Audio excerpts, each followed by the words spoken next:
আমার গল্পপ্রিয় বন্ধুরা, কেমন আছো তোমরা? আশা করি ভালো আছো, আমিও ভালো আছি।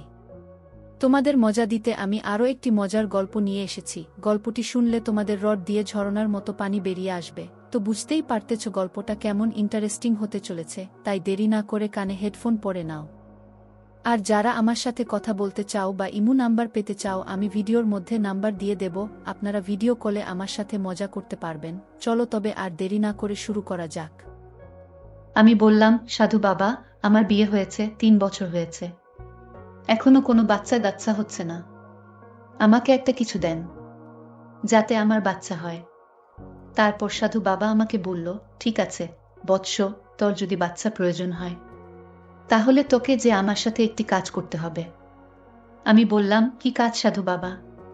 তখন সাধু বাবা এমন একটি জিনিস আমাকে দেখালো, সেটা দেখেই আমি হতবাক হয়ে গেলাম। তারপর সাধু বাবা আমাকে বলল, এবার থাম বৎস, যদি বাচ্চার প্রয়োজন মনে করছ তাহলে তোর এটা লাগবে। বুঝছোস এবার আমার কথা? আমি বললাম, জি সাধু বাবা, বুঝেছি। এ কথা বলেই সাধু বাবা আমাকে কিসের যেন ঘ্রাণ শুঁকতে বললেন। আমি ঘ্রাণ শুকার কিছুক্ষণ পরেই আমি অজ্ঞান হয়ে গেলাম। তারপর সাধু বাবা আমার সাথে যা করল তা শুনলে বন্ধুরা তোমাদের বিশেষটা দাঁড়িয়ে যাবে। তাহলে চলুন বন্ধুরা, গল্পটি শুরু করি।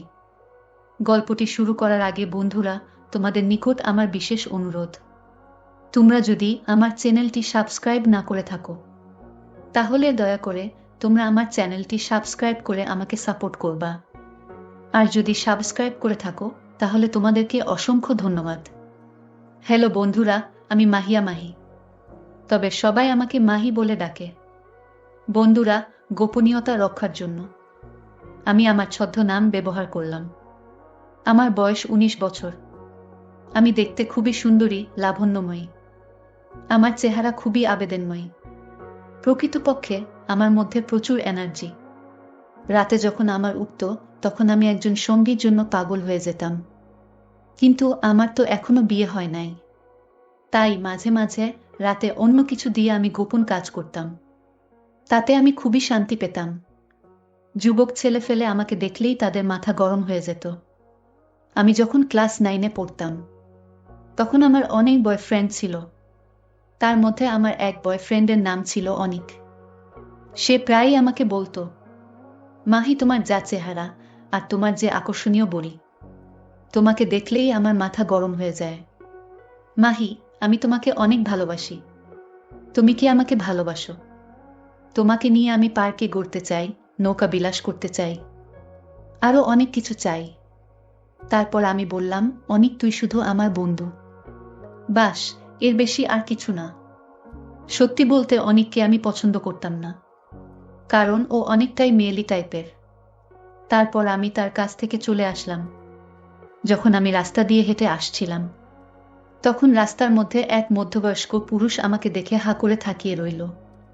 মনে হলো যেন অন্য কিছু করার মতো। আর আমি অনুভব করলাম পিছনে থেকে সে আমার পিছনের হাঁটার শৈলিক দৃশ্য অনুভব করছে আর আমাকে বিভিন্নভাবে টিস্কারি মারছে। আর এদিকে সন্ধ্যাও হয়ে যাচ্ছে প্রায়। খুব ভয় পেয়ে গেছিলাম সেদিন। যাই হোক, সেদিন মনে হচ্ছিল আমি অনেক বড় বিপদ থেকে বেঁচে গেলাম। যাই হোক বন্ধুরা, এইভাবে আমি এইচএসসি পরীক্ষা দিলাম। পরীক্ষা দেওয়ার পর আমি আমার শুভ্র নামে এক বন্ধুকে বললাম, বন্ধু, আমি চাকরি করব, আমার চাকরি প্রয়োজন। তখন সে আমাকে বলল, মাহি, তোর যা চেহারা, তোকে দেখলেই যে কেউ চাকরি দিয়ে দিবে, শুধু তোর কাছ থেকে সুবিধা নেওয়ার জন্য। আমি রেগে মেগে শুভ্রকে বললাম, এই শয়তান বন্ধ করবি তোর শয়তানি। তখন সে বলল, আচ্ছা বাবা, ঠিক আছে, এখন বল আমাকে কি করতে হবে। আমি বললাম, আমার চাকরির খুবই প্রয়োজন। আমার আব্বু কৃষি কাজ যে টাকা পায় তা দিয়ে আমাদের সংসার চলছে না। তারপর শুভ্র বলল, মাহি শুন, আমার জানা মতে একটি কলেজে পিয়ন পোস্টে একটি মেয়ে নিবে, তুই সেখানে আবেদন করতে পারিস। আমি বললাম, কোন কলেজ? তারপর সে আমাকে একটি কলেজের নাম বলল। তারপর আমি সেই কলেজে পিয়নের চাকরির জন্য আবেদন করলাম। যেদিন আমার ভাইবা পরীক্ষা, সেদিন আমি খুব ভালো করে, সুন্দর করে সাজুগুজু করে ভাইবা পরীক্ষা দিতে গেলাম। পরীক্ষা দিতে যাওয়ার পর, অর্থাৎ যে স্যার আমার পরীক্ষা নেবে, সেই স্যারেই আমাকে দেখে হাঁ করে তাকিয়ে রইল। আর মনে মনে ভাবতে লাগলো, এত সুন্দর একটা মেয়ে আমাদের কলেজে থাকলে ভালোই হয়, খারাপ না। তারপর স্যার আমাকে জিজ্ঞেস করলো, তোমার নাম কি? আমি বললাম, স্যার, আমার নাম মাহিয়া মাহি। তারপর স্যার আমাকে বলল, বাহ, খুব সুন্দর নাম তো তোমার। মাহিয়া মাহি, তোমার রেজাল্ট তো দেখেছি ভালোই। তুমি কি আমাদের কলেজে পিয়নের পোস্টে চাকরি করবা? আমি বললাম, অবশ্যই স্যার, আর কোনো কাজেই ছোট না, আর ছাড়াও আমাদের পারিবারিক অবস্থা ভালো না। স্যার, চাকরিটা আমার খুবই প্রয়োজন। তারপর স্যার আমাকে বলল, ঠিক আছে মাহিয়া মাহি, তুমি আগামীকাল আমাদের এখানে জয়েন করতে পারো। আমি বললাম, ঠিক আছে স্যার, আপনাকে অনেক অনেক ধন্যবাদ। এরপর থেকে আমি নিয়মিত কলেজে পিয়ন পোস্টে চাকরি করছি, মানে একটি কলেজের একজন বয়স্ক শিক্ষকের অ্যাসিস্ট্যান্ট হিসাবে চাকরি করেছি। তো আমার এখনো বিয়ে হয়নি। আমি মাত্র এইচএসসি পাশ করে সবে মাত্র চাকরিটা নিলাম, আর আমার পড়ালেখাও চালিয়ে যাচ্ছিলাম। তো মাসে সব মিলিয়ে আমি 15 থেকে 20,000 টাকা পাইতাম। এইভাবে ভালোই কাটছিল আমার দিনে। তো আমি সাধারণত যেই স্যারের আন্ডারে চাকরি করি, ওই স্যারের একটি ছেলে আছে, যার নাম ছিল রূপক। রূপক দেখতে শুনতে খুবই সুন্দর এবং স্মার্ট। ও এবার অনার্স 2য় বর্ষ পড়ে। তা আমি যেহেতু স্যারের সাথে বেশিরভাগ সময় থাকতাম, তো এ ছেলের চোখেই আমি বেশিরভাগ সময় পড়তাম। সে খুব লাজুক প্রকৃতির এবং খুব মা বাবা ভক্ত একটি ছেলে। বাপ মায়ের একটি কথা ফেলে না, মা বাবা যা বলে সে তাই করে। তাকে দেখে বোঝার উপায় নেই তার মধ্যে কত রকম দুষ্টুমি লুকিয়ে আছে। তাকে খুব নম্র ভদ্র মনে হয়। তো একদিন রূপক আমার কাছে এসে বলছে, মাহি, তোমার সাথে একটু কথা বলা যাবে? অনেকটা মনে হচ্ছে ও অনেকটা সাহস নিয়ে কথা বলছে, এবং মনে হচ্ছে যে ও খুব ভয় পাচ্ছে। তা আমি বলছি, অবশ্যই, কি বলবেন বলেন। তখন ও বলল, মাহি, তোমার ফেসবুক আইডির লিঙ্কটা কি আমায় দেয়া যাবে? আমি তখন বললাম যে কি করবা আমার ফেসবুক আইডি লিঙ্ক দিয়ে? সে বলল যে তোমার সাথে ফ্রেন্ডশিপ করতে চায়, একটু দাও না মাহি। সে আমার কাছে লুকিয়ে লুকিয়ে আসলো। মা চলে আসলে অনেক প্রবলেম হয়ে যাবে। আমি বললাম যে আচ্ছা ঠিক আছে। আমি রূপককে আমি আমার ফেসবুক আইডি নামটা দিয়ে দিলাম। এরপর রাতে দেখি ও আমাকে 21 বার ফ্রেন্ড রিকোয়েস্ট পাঠিয়েছে। তো আমি সমস্ত কাজ শেষে রাত 10টার সময় ফেসবুক অন করলাম। অন করে দেখি সে আমাকে ফ্রেন্ড রিকোয়েস্টে পাঠিয়েছে। আমি তার রিকোয়েস্ট গ্রহণ করলাম। তারপর তার ফেসবুক প্রোফাইলে ঢুকলাম। খুব সুন্দর সুন্দর নম্র ভদ্র অনেকগুলো ফুল ছবির পিকচার পোস্ট এবং সমস্ত কিছু দিয়ে রেখেছে। তো কিছুক্ষণ পরেই মেসেজ আসলো, হাই মাহি। আমি বললাম, হ্যালো রূপক, তুমি এত ভয় পেয়ে কথা বলছো কেন? আমি বাঘ না অন্য কিছু যে তুমি আমাকে ভয় পাচ্ছ? আমি তখন বললাম যে আসলে মাহি, আমি আব্বুকে বেশি ভয় পাই, কারণ তুমি তো আব্বুর অ্যাসিস্ট্যান্ট। যদি কিছু বলি বা যদি কিছু হয়, তাহলে তুমি তোমার আব্বুকে বলে দিবে। এই জন্যই আমি তোমাকে একটু ভয় পাই। আমি বললাম যে দেখো, তুমি আমার 2 বছরের সিনিয়র, তারপরেও তুমি যদি ভয় পাও, তাহলে তো লজ্জার কথা। এরপর থেকে এক কথা দু কথা বলতে বলতে আমাদের মধ্যে একটা ফ্রেন্ডশিপ তৈরি হয়ে গেল। আমরা মাঝে মধ্যেই দেখা করতাম। মাঝে মধ্যেই আমরা বিভিন্ন রেস্টুরেন্টে খেতে যেতাম। আমাদের মধ্যে একটি গভীর বন্ধুত্ব সম্পর্ক হয়ে গেল। তো একদিন আমাকে বলল, তুমি যদি কিছু মনে না করো, তাহলে তোমাকে একটা কথা বলবো। আমি বললাম যে হ্যাঁ বলো। আমি মনে মনে প্রত্যাশা করছি ও হয়তো আজকে আমাকে প্রপোজ করবে। তো আমাকে বলল যে তুমি যদি কাউকে পছন্দ না করে থাকো, তাহলে কি সেই পছন্দের জায়গাটা আমি দখল করতে পারি? ও আমাকে খুব ইউনিক ভাবে বোঝালো। আমি বললাম যে আমার কেউ নেই, আমার লাইফে কোনো রিলেশন আসে নাই। আমি রিলেশন করতে খুব ভয় পাই, যদি আমাকে ছেড়ে চলে যায়। তো এরপর ও আমাকে বলল যে আমি তোমাকে ছাড়বো না, যেভাবেই হোক আব্বু আম্মুকে বুঝিয়ে তোমাকে বিয়ে করব। তো এরপর থেকে ওর সাথে আমার রিলেশন শুরু হয়েছে। তো রিলেশনের এক পর্যায়ে ও ওর মা বাবাকে বুঝিয়ে বলল যে ও আমাকে ভালোবাসে। আমি দেখতে অনেক সুন্দর এবং নম্র ভদ্র বিধায় রূপকের পরিবার আমাকে বধূ করে নিতে রাজি হয়ে গেল।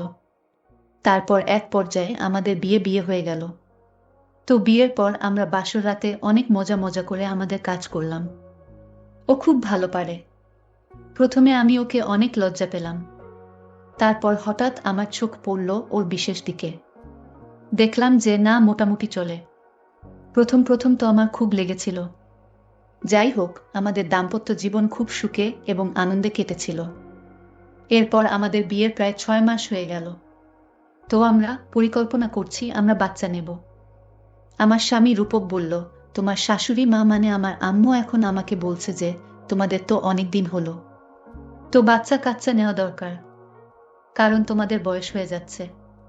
আমি বললাম যে আচ্ছা ঠিক আছে। এরপর থেকে আমরা বাচ্চা কাচ্চা নেওয়ার জন্য পরিকল্পনা করলাম। প্রায় 1 বছর হয়ে গেছে বাচ্চা নেওয়ার জন্য অনেক কায়দা করছি, কিন্তু বাচ্চা আসছে না। এতে আমরা হতাশ হয়ে যাচ্ছিলাম। এরপর প্রায় 2 বছর হয়ে গেল, তবুও বাচ্চার মুখ দেখতে পেলাম না। আমাদের কোনো সন্তান নেই। আমি আমার শাশুড়ির কাছে বিভিন্ন রকম কথা শুনতে বসেছি, আর আশেপাশের মানুষগুলো আমাকে অনেক রকম কথা বলছে। তো একদিন ও আমাকে বলছে, চলো আমরা ডাক্তারের কাছে যাই, গিয়ে দেখি যে কার সমস্যা, আমার সমস্যা নাকি তোমার সমস্যা। তো আমি ডাক্তারের কাছে গেলাম। ডাক্তার পরীক্ষা করে বলল যে আমার কোনো সমস্যা নেই, সমস্যা আপনার স্বামী রূপকের। তার এখানে শুক্রাণুর সংখ্যা কম, আর এই জন্যই আপনাদের বাচ্চা হয় না। আমি আপনার স্বামীকে কিছু ঔষধ লিখে দিচ্ছি, তা নিয়মিত খাওয়াবেন, তাহলে আমার মনে হয় ঠিক হয়ে যাবে। ডাক্তারের চিকিৎসার ঔষধ খাওয়ানোর পরেও আমরা অনেক চেষ্টা করলাম। আমি ভাবলাম হয়তো এবার আমাদের বাচ্চা আসতে পারে। তো এরপর আমরা চেষ্টা করতে করতে আমাদের আরও 1 বছর কেটে গেল, কিন্তু উদ্দেশ্য সফল হলো না। এরপর আমরা দুজনে অনেক হতাশ হয়ে গেলাম। আর এদিকে আমার শাশুড়ি আমাকে দিন দিন বিভিন্নভাবে কটু কথা বলতে শুরু করলো। আর এদিকে আমার স্বামীরও মন খারাপ। মনে মনে আমি ভাবতে লাগলাম এখন কি করা যায়, কিন্তু আমার তো একটা বাচ্চার প্রয়োজন, তা না হলে তো আমার সংসার ভেঙে যাচ্ছে। কিছুদিন পর এক বয়স্ক মুরব্বী মহিলা আমাকে পরামর্শ দিল। ওই মহিলা আমাকে বলছে যে তোমার তো বাচ্চা হয় না, তাই না? তো এরকম সমস্যা আমার পরিচিত একজন ছিল, তো একজন সাধু বাবার কাছে গিয়েছিল, তার 3 মাসের মধ্যে বাচ্চা এসেছিল। তো মাহি, আমি বলছি কি তুই যদি ওই সাধু বাবার কাছে যাস, তাহলে আমার মনে তোরও বাচ্চা হবে। ওই মুরব্বী মহিলার কথা শুনে আমরা খুব খুশি হলাম। আমি আমার স্বামীর সাথে সব রকম আলাপ আলোচনা করলাম। স্বামী আমার এক পায়ে প্রস্তুত, যে করেই হোক আমাদের বাচ্চা চাই। তারপর আমরা সাধু বাবার কাছে গেলাম। তো সাধু বাবা অনেকটা নির্জন ভাবে থাকে। তো সাধু বাবাকে পাহারা দেওয়ার জন্য শুধুমাত্র একজন গার্ড রয়েছে। বাইরে অনেক মানুষ তার কাছ থেকে চিকিৎসা নেওয়ার জন্য অপেক্ষা করছে। তো আমরা সিরিয়ালে পড়লাম 15 নাম্বার। তো অনেকটা রাত হয়ে গেল। 15 নম্বর সিরিয়াল পড়া শেষ হওয়ার পর আমাদের সিরিয়াল আসলো। তো এরপর সাধু বাবার কাছে গেলাম। সাধু বাবার কাছে আমরা স্বামী স্ত্রী দুজনেই উপস্থিত হয়েছি। তো সাধু বাবার কাছে আমরা আমাদের সমস্ত কিছু খুলে বললাম, কোনো কিছু লোকালাম না। তখন সাধু বাবা খুব ভালো করে আমাকে দেখে বলল যে কোনো সমস্যা নেই, তোমার বাচ্চা 100% হবেই, যদি তুমি আমার কথা মতো চলো বা আমার কথা মানো, তাহলে তোমার 100% বাচ্চা হবে। তো এরপর সাধু বাবা আমার স্বামীকে বলল যে আমি ওকে একা একটু দেখতে চাই, তুমি বাইরে যাও। তো আমার স্বামী কোনো রকম সন্দেহ ছাড়া সে বাইরে চলে আসলো। তারপর সাধু বাবা আমাকে বলল, আমি তোমাকে একটা সত্যি কথা বলি, আমি এখান থেকে তোমাকে যে জিনিসটি দেব, সেই জিনিসটির মাধ্যমে তুমি 100% বাচ্চা পাবে, আর সবাই আমার থেকে এইভাবেই বাচ্চা নেই। তারপর সাধু বাবা আমাকে তার হাতে একটা ইশারা দিয়ে বলল, তোমাকে আমার সাথে এই কাজটি করতে হবে, তাহলে তুমি নিজেই বুঝতে পারবে যে তোমার বাচ্চা হবে কিনা। যদি পারো তাহলে আমাকে কালকে এসে জানাবা। এখন তুমি যাও। তারপর সাধু বাবাকে আমি বললাম, তাহলে বাবা আমাকে আজকে একটি তাবিজ দেন, যাতে আমি আমার স্বামীকে বুঝ দিতে পারি। তারপর কালকে আমার স্বামী যখন অফিসে চলে যায়, তখন আমি একলা একলা চলে আসব। সাধু বাবা বলল, তাহলে এই নাও তাবিজ, এটা তোমার স্বামীর গলায় পরিয়ে দিবে। আমি বেরিয়ে আসতেই আমার স্বামী রূপক আমাকে বলল, কি গো সাধু বাবা, কি বলল? আমি বললাম, সাধু বাবা তোমাকে একটি তাবিজ দিয়েছে, এই নাও, এটা পরে রাতে আমার সাথে কাজ করতে বলেছে। তাহলে কাজ হয়ে যাবে বলেছেন সাধু বাবা। পরের দিন আমার স্বামী অফিসে কাজ করতে গেলে আমি ঘর থেকে খুব সাজুগুজু করে আস্তে আস্তে বের হয়ে সাধু বাবার আসরে চলে আসলাম। সাধু বাবার এখানে আসতেই সাধু বাবা আমাকে দেখে অবাক হয়ে গেল আর বলল, কিরে বৎস, আজকে তো তোকে খুব সুন্দর লাগছে। খেদা চাহে তো আজকে তোর উদ্দেশ্য সফল হবে। এই বলে সাধু বাবা আমাকে বলল, নে এই অমৃতের পান করো। তারপর আমি সাধু বাবার এই অমৃত পান করার সাথে সাধু বাবা আমার স্বাদ যা চাইল আমি তাই দিতে লাগলাম। সাধু বাবার যে এত পাওয়ার তা আমি কখনো কল্পনাও করতে পারি নাই। সেই দিন সাধু বাবাকে এমন দিয়েছিল যার কারণে 3 মাস পর থেকে আমরা সুখবর পেয়েছিলাম। তারপর 10 মাস পর আমার কোল জুড়ে একটি ফুটফুটি কন্যা সন্তান হয়েছিল। তারপর একটি সন্তান পেয়ে আমি এবং আমার স্বামী উভয়েই অনেক খুশি হয়েছিলাম।